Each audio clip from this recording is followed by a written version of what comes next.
Hey y'all. Just a quick reminder that if you like what I do, then make sure to like, comment, and subscribe. It lets YouTube know so that I can have a greater reach. And if you think that someone would like this sort of content, then give it a share. Now, with that out of the way, let's get to the story. The Charon Incident.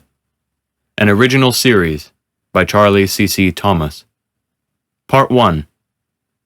Arrival. 2 weeks till orbit. The air glittered with flecks of gold and white like dust, bathing everything in its intense, warm glow that somehow didn't sear Jane's eyes. She stood and smiled as she had for what felt like a small eternity. She couldn't remember what she was wearing, what she even looked like, as she spun atop an intricately carved platform. Everything was gold in that light, but the floor was alive with stone vines and roots flowing together into 5 columns surrounding the platform, stone branches arching together overhead. Above it all, a massive light blazed, not quite fire, and not as intense to look at as the sun. In the distance, massive arches stretched across the horizon, each taller than 10 skyscrapers, and decorated in fluid lines and bundles like they'd grown into shape rather than carved to look like it. Topped in slender spires, they were like crowns, 7 of them, one within another, and glittering like crystal. Rainbows cast behind the spires instead of shadows. The low hum of the place made Jane's bones rumble like the floor. Then it all shifted so that she had to catch herself and look around with a nervous laugh. The arches moved, one after another, orbiting the light in the center. Perfectly crafted, ornate gears turning like clockwork for an unknown purpose. She just smiled and turned, letting her eyes drift over the columns around her, the hundreds of paths spreading across the curving arch on which she stood. Everything breathed, pulsing in waves of heat and light that made the alien glyphs in the stones wave. Then she looked up. She spread out her arms like she were in the rain, smiling as warm air brushed over her and her long hair, making her smile like she were in a storm in her family's farm. It wasn't a sphere, the light. Instead, something like a diamond or pyramid bottom to bottom and burning without fire. She blinked, and the light blurred together until it was a wash of colors behind her eyes. She blinked again and squinted at the light through the small window of her sleeping pod. She groaned and pushed on the latch in the wall, folded it together until it was bunched at the foot of her bed. She undid the safety straps holding her to the sewn-in mattress and swung out her legs, blinking against the dim light bar encircling her rectangular quarters, barely larger than her bed, with a table and chairs folded into the far wall and a mirror opposite the automatic door to her right. She wrinkled her nose, the spray of autostim bitter, and rooted her fingers into her nostrils before she set both hands on the edge of her bed and shakily stood. She held herself up on the wall and stopped, remembering how to walk after a week of stasis. Then she found herself in the mirror and smirked, shaking her head. She pulled open the closet above her bed, ignoring her painfully pale skin and uncombed, oily, shoulder-length hair. She changed out of her underclothes, optimized for comfort, into her blue-gray mission suit. After applying dry shampoo and brushing her teeth, she readied to leave with a red beanie over her straight brown locks. Past her door and the other quarters, she quickly came to the center of the rotating station and the ladder leading up into the shuttle via reinforced spires. She looked over her shoulder, wondering where the others were before she climbed, either the first or the last to wake. The closer she came to the shuttle, the lighter she became as spin gravity lessened until she was almost weightless when she reached the hatch. It was a circular door with a small window opposite the ladder and a keypad to the right. She pressed the left button to request entry, and the little light above flashed green before the door unsealed. She pulled it open and scanned the hallway for anyone floating by. Coast clear, she gripped the edges of the port and pulled herself into 0G, drifting the same direction the station rotated around the shuttle. But that close to the ship, there wasn't much of a push, letting her drift amid the white hull until she caught some handles opposite the entry ring. She bumped into the wall and righted herself, looking around for the door as it sped past, shutting on its own. Then she crawled along the wall, using the holds and whatever else before she scuttled over to her left and pushed off one wall and the other like a kid in a bouncy house. She chuckled to herself. There wasn't much room for play in space, so where she could enjoy herself she did. Yet the fun had to end as she came upon an open port with inlaid grips. She coasted through the air and took hold, checking her beanie before pulling herself inside the main body of the shuttle, and smiled wide. 3 of her teammates busied about. Micah coasting in the middle of the cylindrical room and not noticing her, but Andrea and Luke both saw her and smiled. "About time you got up," Luke chuckled. Jonas was about to have one of us check on you, Andrea said, coasting over until they met in the middle, gripping each other's arms. How was walking for you? Different than I remember, but I got in the flow. Not that I needed it much. "Yeah, well, it's nice to have," Luke said from across the room, fixing the tablet to his belt as his ponytail bounced behind him. "It'll be nice to get back to Earth without being a string bean." Where is Jonas? Jane asked, lightly pushing on Andrea to land on opposite sides of the tunnel and coast along the walls of instruments. "Where else?" Luke laughed as Jane passed, heading for the front of the shuttle. He's been up the longest, Andrea warned. Peak crankiness. Got it. Jane twisted to laugh with them before spinning back and pulling herself through the ship. It wasn't huge, just large enough to have a decent-sized work capsule and cockpit on the front and storage bay in the rear with the rotating stations fixed between. But with a crew of 5, it felt enormous. Jane made it to the cockpit near the nose, stopping silently in the doorway to stare at their captain's back. He hated being called captain. He was technically a pilot, but it was a running joke that didn't seem to be going anywhere. But she just knocked on the frame, earning a grunt as he looked over the readouts. Sir, I just wanted to let you know I am in fact awake and not worse for wear. She chuckled near the end for good measure, and Jonas turned with a pleased smile. He was old enough to be her father, but the years hadn't been unkind. 0G did wonders on the skin. "Good. You're up. I'll check on your auto stim later." Thank you, sir. Now, besides a cup of hot coffee, what can I help you with? He smiled knowingly. If only we could get a good cup out here. He lifted a drinking bag from a button on his uniform, full of black coffee. He scowled, then smiled wide. "Best cup this side of Mars." Never mind the only.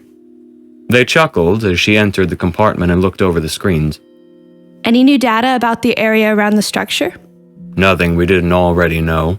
Usual makeup for Kuiper objects. No meaningful radiation, just a subsurface heat plume. But the probe can't seem to pinpoint its depth.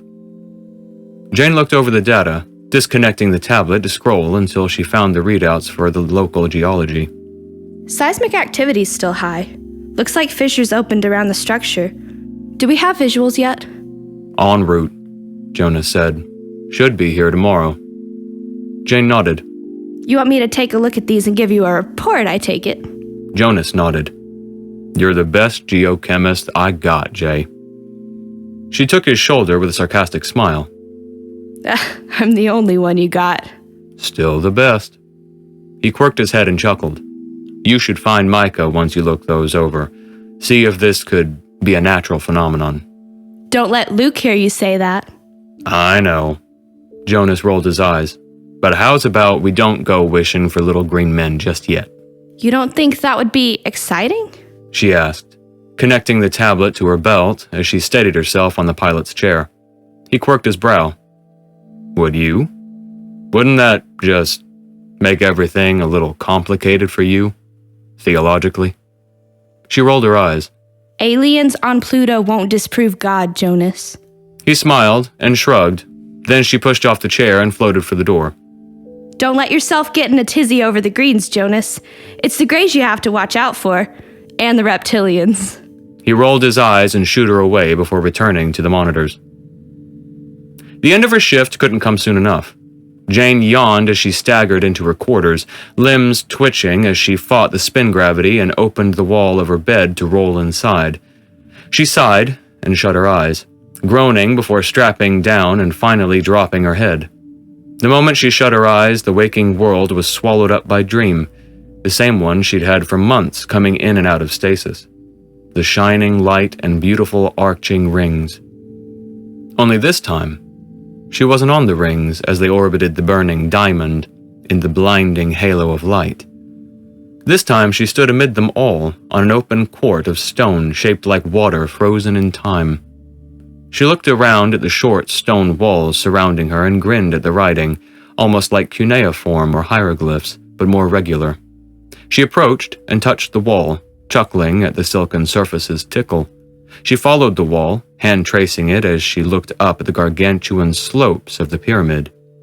Huge steps made the base before it climbed into sheer sides, broken by regularly spaced daises and balconies hundreds of meters apart. The whole structure, every kilometer of it, shone gold, white, and silver, but never burned her eyes or skin as she approached, letting her fingers fall to her hip as she climbed a set of steps, rounded a sputtering fountain 5 times wider than she was tall, and climbed another stair for the mouth of a giant entryway. 7 arches yawned 1/5 the height of the whole pyramid. She quirked her head to look inside, squinting as she tried to make sense of the glittering interior and maybe foliage in the distance, beyond 2 massive doors in the back of a huge chamber. 5 days until arrival. Jane sprinted up to the foot of the blazing pyramid for the enormous chamber beyond the 7 arches. Glyphs covered every centimeter of the structure inside and out, with huge stylized murals depicting a massive light between circles, and others with a whole host gathered around something too distant for her to make out. But she ignored all that to stand in the middle of the chamber and gawk up at the golden statues framing the wide archways opposite the 7. 2, 1 in each rear corner. Cherubim, real biblical cherubim, stood with cloven feet and wings covering their bodies as 2 more crested the archways to knit with the others. She smiled wide and laughed, the sound carrying for minutes as she studied the detail on each of their 4 faces. She crept forward, neck craning to keep her eyes with the statues before they fell past them. The greenery, its leaves, vines, and branches were familiar enough, but green was hardly the only color. Blue, purple, red, and yellow blossomed on leaf, flower, cone, fruit, and stem alike, some even glittering like metal or shining with bioluminescence. She ran then, smile wide and laughing as bare feet clapped on the stone floor. She'd tried leaping and flying in the days before, but her dream wouldn't let her, so she'd settle for running, and that was probably as much fun. But as she headed for one of the arches to explore the garden before she woke, she slowed and stopped a few meters from the cherubim.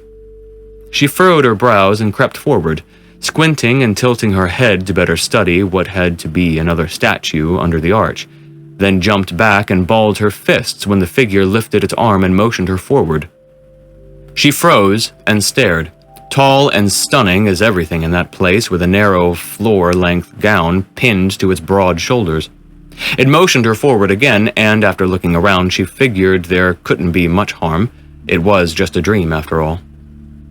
She closed the distance and stopped in front of it, a tall man with muscled arms held in front by laced hands over his stomach. But he wasn't quite a man. There was something feminine and something terrible in his face. He was human, or close to it, but not quite. He smiled down at her, then chuckled, a lovely, gentle voice with perfect teeth and a joyful glint in his bright, fiery eyes. "Jane," he said, "I was wondering when you'd notice me." You know, well, this is in my dream, so I guess you would.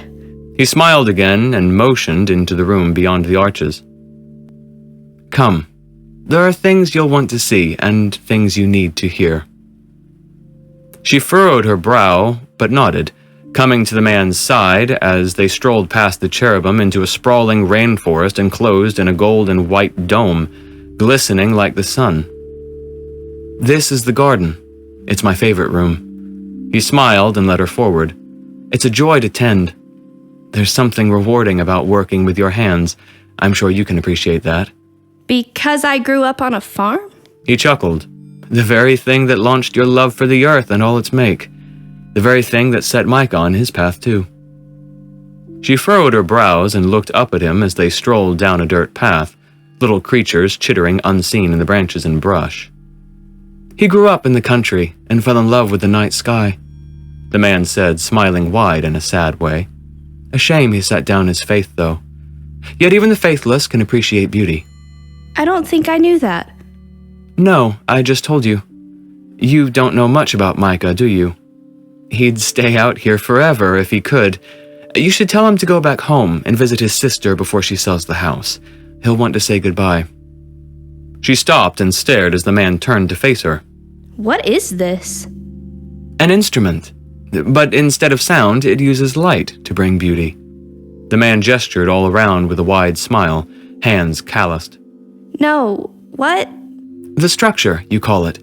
Jonas will have more data for you to analyze when you wake. It should shed a little more light on things.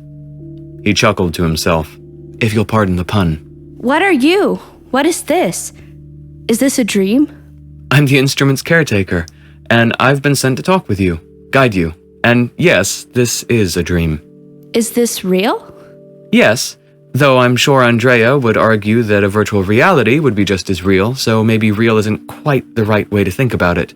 Your dreams are real, yet you still wake in your beds. Jane smirked and stood straight, crossing her arms. Why is this happening then? I told you. I've been sent to guide you. You came, so I've met you. He laced his hands on his stomach with a grin, face content, pleased.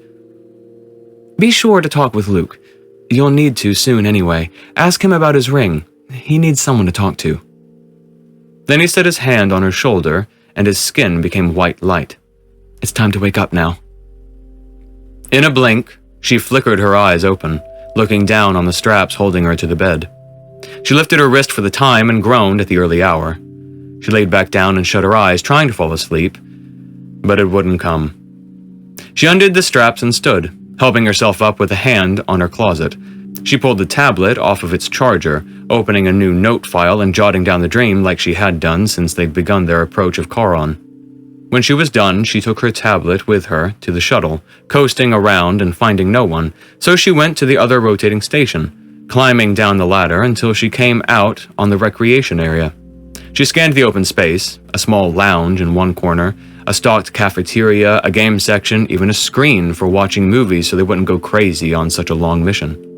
Then she found Jonas sitting alone at a cafeteria table, bag of something in front of him as he scrolled down the face of a tablet. She grinned and strode forward, calling out to him and earning his eye. She sat across from him, asking what he was doing up so early. Couldn't sleep. Same as you, I reckon. She shrugged. Weird dreams. Bad ones? We've got meds. She shook her head with a grin. Nothing like that. Just weird. He nodded and sighed, rubbing his temples before he flicked between her and the tablet. He sighed again and spun it around for her to see. She took it with a chuckle and yawned, scanning the data. Temperature readings, radiation scans, changes in topography, new elements found in the substrata. She furrowed her brows. What do you make of it? He asked. The temperature's still rising beneath the visible structure, yet there's no spike in radiation. But you can't get this hot this fast without some kind of fusion of fission, right? I don't think so. And here, the probe sent back images, but I think something's damaged the lens. See the distortion? It's everywhere. He leaned forward with crossed arms. But look at what is visible. That's a lot bigger than the predictions back home. She looked from under her brows, swallowing as she found the images again, tracing the circular cracks around a central peak. You think this is all one thing? I hate to admit it, but I think this is a massive artificial structure. He smiled bitterly, shaking his head. What do you think? Grays or greens? She stared at the pictures and swallowed, ignoring her dreams as she traced the 7 circular fissures. The man's words whispered to her. Jonas will have more data for you to analyze when you wake. It should shed a little more light on things. The rest of the day, Jane moved on autopilot. It had to be a coincidence. She'd expected more data from Jonas, after all. And when Andrea asked why she was so spacey, the fact that she almost mirrored the man's words verbatim on virtual reality could have just been another coincidence. She was the technologist, after all. But when Jane worked up the nerve to ask Luke if he ever wore rings, he almost gave her a biography about his parents' wedding bands that he used to wear every day and lost about a year before the mission. That sent goosebumps up her back. But when she asked Jonas if Micah grew up on a farm, she almost vomited when he said yes. I think I heard him talking about getting interested in stars for the first time out there, Jonas had said. After a moment of silence, she asked if she could have a dose of sleeping pills after all. And that night, strapped into bed and waiting for the drugs to kick in, she shut her eyes and opened them beneath the cherubim before the gardens. She turned all around, but the man was nowhere, so she cupped her hands around her mouth and called out for him, whirling around, almost angry, until she stopped on his emerging shape in the garden. You. What is this? A dream. What you said was real. I didn't know any of that before. So what is this? He stopped as she approached and laced his fingers together in front, grinning down at her beneath the cherubim. It's a dream. I was sent here to guide you in these visions because not all is what it seems or has been revealed. I told you things you didn't know because I am not a part of you, just someone like you. What does that mean? Speak clearly if you're supposed to guide me. What is this thing? Why guide me? Why is this thing waking up? What is it? The man smiled wide enough to show teeth and wrinkle his eyes. Such fire. It served well, but you don't need it here, Jane. I'll answer your questions. He paused a moment, then continued. This structure is a complicated instrument that's used to generate and manipulate light. It's disturbing the surface of Charon because it's activated to fulfill its purpose, as it has done since its creation. She stared up at him, brows furrowed as she laughed in frustration. That doesn't explain anything. The writing, it shows it was built, but by whom? The one I serve. And the garden? The Maker enjoys beauty. He'll walk here sometimes to enjoy his creation. He keeps me company often. He smiled and looked up before returning to her. You should extend an olive branch to Micah. He feels excluded despite none of you doing so. What? He's lonely. He wants solitude, but has confused it with loneliness. You should remind him of the difference so that he could better appreciate your view of this place. What view? I don't understand anything. Not yet, but everything will be revealed eventually. Would you like a tour of the garden? We didn't get very far last night. He gestured behind him with a grin. I would encourage you to ask as many questions as you like. Fine. How big is this thing? Very large. The total mass is 1/50th that of Charon itself, though partly for the material of its make. Which is what? An ally you don't have a name for, but it resembles gold in the light and opal in shade. You haven't been able to see it because most of the instrument's been buried for so long. How long? 700 years. It's been sitting there for 700 years and no one's noticed? No, it's been on Charon far longer, and I might add you couldn't even see Neptune until very recently, let alone Pluto. She quirked her head with a half-open mouth that pulled into a grin. I suppose you're right on that. But who put it here? The same one who constructed it, the one I serve. Aliens? Do you want it to be aliens? Perhaps a green or gray? He chuckled. He isn't from Earth, if that's what you mean, though he frequents it often. He's the one that made it possible for you to come. How else do you think a satellite was able to photograph something on the backside of Charon while it hurtled by? How would everything fall into place as you reached the capability to touch the planets, for you to see the signs and build a ship to take you here? He set his hand on her back and leaned closer. There are no accidents. Even though she woke with not much better an idea of what was going on, she repeated this night after night, jotting down the structure's layout and comparing it to what images they could receive from the no doubt damaged probe. She asked the man what to expect and found herself depending on it rather than dreading his predictions. Everything he said would happen did, even if it wasn't quite what she thought, and everything he said about the crew was true. The day of final approach. Jane had closed her eyes what felt like an eternity ago, yet only moments had passed in her vision as she stood somewhere else.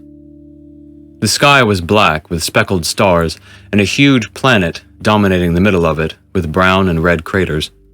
The landscape around her was jagged and upturned. Canyons ran in rings around her for kilometers, making the otherwise flat ground mountainous. Dust hung in the air, muddling everything in a haze that almost blocked out the wider world, stretching high above the earthen peak of a mountain whose sides rose too flat to be natural. She turned and found the man approaching from the smooth mountain, strides slow but long to carry him quickly until he stood before her. "Time is short. There's something I must tell you, Jane." What is this place? "This is the instrument's current state." He gestured around with his head and bright eyes. "You see the face of Charon and the careful removal of the strata to make way for its ascent." I'm on Charon? "Like a dream. Now listen." He knelt on one knee to be eye level. "You are approaching this body and your pilot plans to take you in orbit of Charon itself. You cannot allow this to happen." She furrowed her brows. But how else can we monitor the structure's progress? I suppose we could put ourselves between Pluto and Charon, but... "No," the man said abruptly. "You cannot orbit close to Charon, or your vessel will be destroyed. I've not lied to you, have I?" She shook her head. "Then listen. If you orbit Charon, if you position yourself between the bodies, you will be destroyed. You cannot allow this." How am I supposed to warn them without sounding insane? They won't believe this. "Perhaps, or perhaps not. Your crew trusts you. Don't dismiss them so easily. Among the wild and unknown, faith is all man has, and they haven't lost that here." He smiled knowingly as the ground rumbled and shook, neither rocking with it. "Convince Jonas to orbit elsewhere. He trusts your judgment. Make him listen. It's not good that you perish yet." Yet? That's soon, is it? "If you don't convince him, then you'll all die in 9 hours." He stood, hands on her shoulders as the ground jolted apart, sliding one way here and another there. Chunks of the crust flipped and arced into the sky, carving through the dust as hundreds of rocks and boulders flung up above the air. Even the ground around the mountain shook and slid away as whole areas leapt up hundreds of feet at once. "It's time for you to go." Wait, but I have more questions. Why do you only speak with me? Why show us this at all? Why let us come if we might interfere? He smiled with furrowed brows. "Who else would listen? You gave your ear and kept coming back. Now watch and see the reason for your coming." He shoved her lightly, and her eyes flew open as she lunged up at the ceiling of her sleeping pod, only the straps keeping her from breaking her nose. She blinked against the darkness and undid the straps, stepping out to pace the room and bite her lip. She caught her own eye in the mirror and swallowed. She had to tell someone. He hasn't been wrong before. She thought. I can't keep this for myself anymore. But who? She shut her eyes and sighed. Jonas makes the most sense, but if he thinks I'm crazy, he'll stasis me for mission integrity. She pinched the bridge of her nose and leaned back into the wall, letting her arm fall and slap her thigh. God, who am I supposed to bring into this? She looked at the ceiling, mouth tight. Show me. If it's only 9 hours, just shove them into me so I can get this done. She waited a moment and heard nothing, but with a sigh she got dressed and walked into the hall, beanie in hand as Luke rammed into her side full force. They both stumbled and caught one another, eventually finding their feet in front of her quarters. They laughed as she slipped on the beanie and let out a quick breath. Well, I did ask you to shove them. She thought, then said aloud. Can't sleep? She looked at her watch. It was a few hours before their shift. He nodded, nervously handling his tablet. The images we can get aren't very good, but... Well, look. You've seen the projections for the structure. I helped make them, yeah. They chuckled before he continued. It's completely artificial. It has to be, but the actual images of the central structure, there's something on the surface where everything's come loose. I can't say for sure, but... Glyphs. The whole thing's covered in glyphs and murals, like some old temple or palace, she said matter-of-factly. He smiled like he weren't exactly pleased. Yeah. You should be more excited about that. You're our resident linguist. Anthropologist, yeah, but think about what this means. Aliens, Jay, real proof, unequivocal proof that we're not alone. And they're in our backyard. It'll be a hassle for the history books, that's for sure. She smiled warily, pocketing her hands. He furrowed his brows. Shouldn't this bother you? I mean, you, of all people. She rolled her eyes with a breathy laugh. How many times do I have to tell people? Aliens don't disprove God. But that's... I need to talk to you about something. Anyone, really. But I need someone. Will you hear me out? He closed the tablet and fixed it to his belt, brows knitting in concern. Of course. You listened to me, didn't you? She motioned to her quarters and brought him in, both leaning on opposite walls with their arms crossed as she explained parts of her dreams, that they'd come true, and she'd dreamed something awful last night. You can't put stock in dreams, Jay, even you. Why not? Even if it's our subconscious picking up things we've missed, that just means I've noticed something real.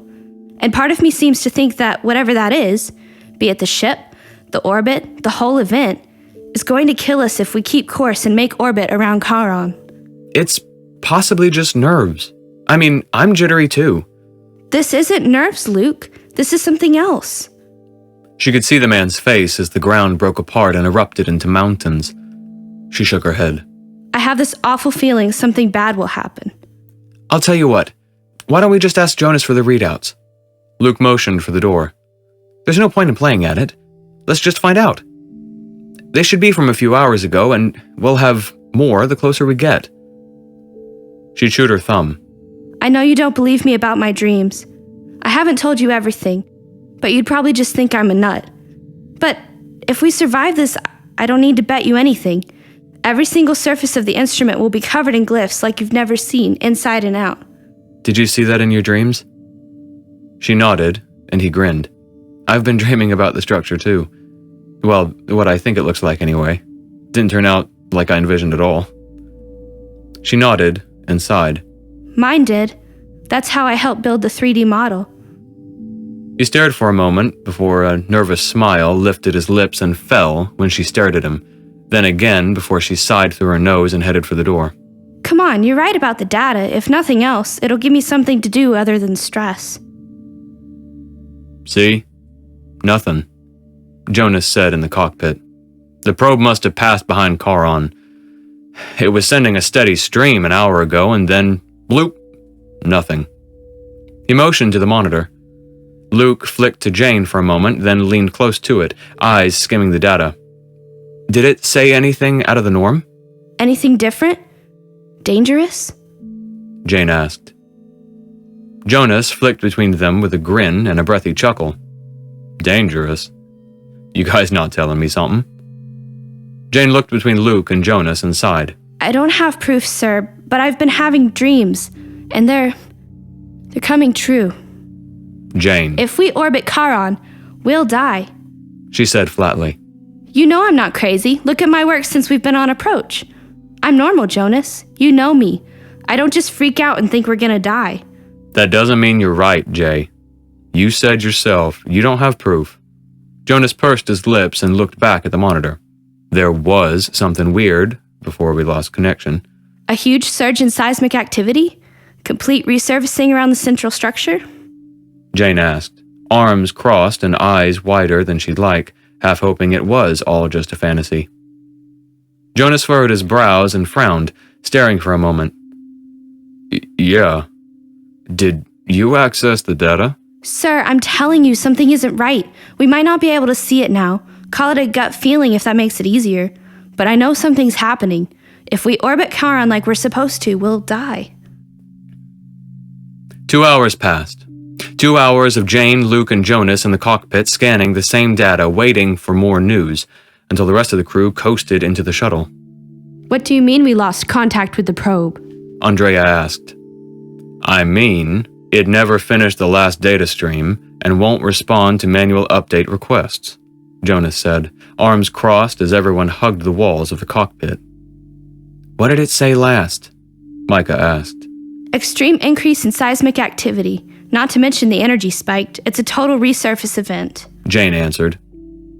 The thing's breaching the surface, Jonas said. Do we know that for certain? Micah asked, face stoic as ever. What else could be happening? Charon's inactive, isn't it? Luke gestured forward, tablet still in hand.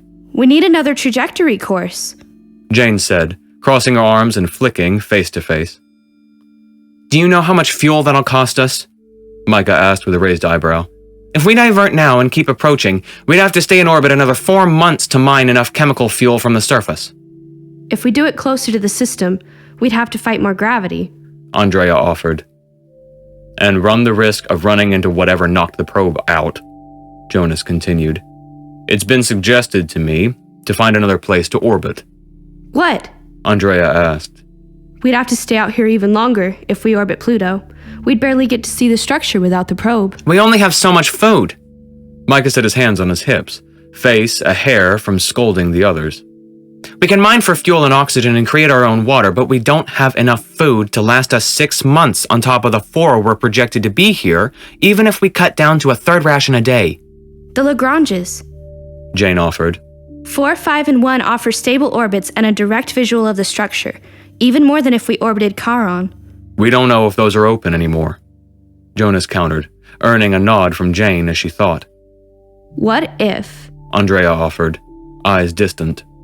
We turn off engines and fall into the gravity well, but we use correctors to push into the vantage of the probe's last location. Where was that? Micah asked. Passing above the structure, Jane said, and Luke looked at her strangely. Did you look at the positional data too? Jonas asked. No, like I said, call it a gut feeling if it makes you feel better. Anyway, Andrea licked her lips, then rushed back into it, motioning with her hands. We could use visuals to determine our next move from there. even if you don't like my reasoning, sir, we're gonna need to find out what happened, and without the probe, we'll need a new position to monitor the structure. Jane looked at Jonas, hand on the back of his seat to pull her up to his eye. He met them and sighed through his nose. All right. Everyone strap in. We need to be ready for approach anyway. Micah protested even as he buckled into his seat about the extra time it would cost them, months more in space and near starving, but he obeyed when Jonas told him to be quiet. Then, the engines died, leaving the shuttle quiet apart from their breath. He announced lifting the forward shields, and the gold panels slid away from the aerogel windows, big enough for them to see the curve of Charon eclipsing Pluto with the sun at their backs.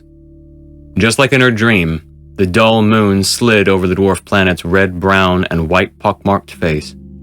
Jane lashed her armrests, taking deep, controlled breaths as the ship drifted starboard with each plume of the correctors, little jets of gas, pushing enough to knock them off the intended course. She swallowed, eyes locked on the titans outside as the ship came around Charon's smooth, irregular curves. You see, there's no reason to have wasted all this time. What knocked out the probe, then? Jonas asked, eyes probing like lasers. Could have been space debris, Luke offered. That's possible. We are on the edge of the Kuiper belt. Andrea said low. Just keep course, sir. Jane said, almost pleading. There's something here. There! She pointed as they came closer to Pluto to see the space between, and the plume of dust and rock hovering miles high. It was like a misshapen dome cresting above Charon and into open space. Jonas sighed and frowned. How much you want to bet our probe's in there? Well, admittedly, now we know what happened, Micah offered, but it doesn't mean we couldn't enter low polar orbit. Minimum fuel, and with our flight drones, we'd be able to keep tabs on the structure's progress. We can't orbit Charon, Jane insisted, eyes fixed on the cloud. Why not set us up in L1? Andrea asked. It's stable and right over the structure. What about the debris? Jonas asked. It might just fall back down, Micah offered, but I can't say for sure. Whatever kicked it up, likely the structure, might do it again. and it's been more active, enough to launch material into space and damage the probe. Jane said, looking at Micah before Jonas. I say we go into L4. We're already on that side of the satellite anyway. Jonas jumped in his seat and stared wide-eyed before everyone followed. The plume rippled and swelled as kilometers of crust sloughed off like scabs, rolling between Charon and Pluto with clouds of dirt and dust roiling around them. Boulders and mountains tumbled out with small meteors cresting over Charon and into a stream headed for Pluto until a quarter, then half of the satellite was peppered with dust and rocks flying like bullets. Will that reach us? Andrea asked. All in favor of L4? Jonas asked, already moving the ship into position before he called for Micah to help him find the perfect place for observation that would avoid potential debris from further activity on the surface. Then another crack ripped across the face of the moon, and part of the crust thrust up and stopped at a strange angle. Golden rings glittered in the distant sunlight under the haze of dust as parts of the structure wriggled free of the rock, like living roots.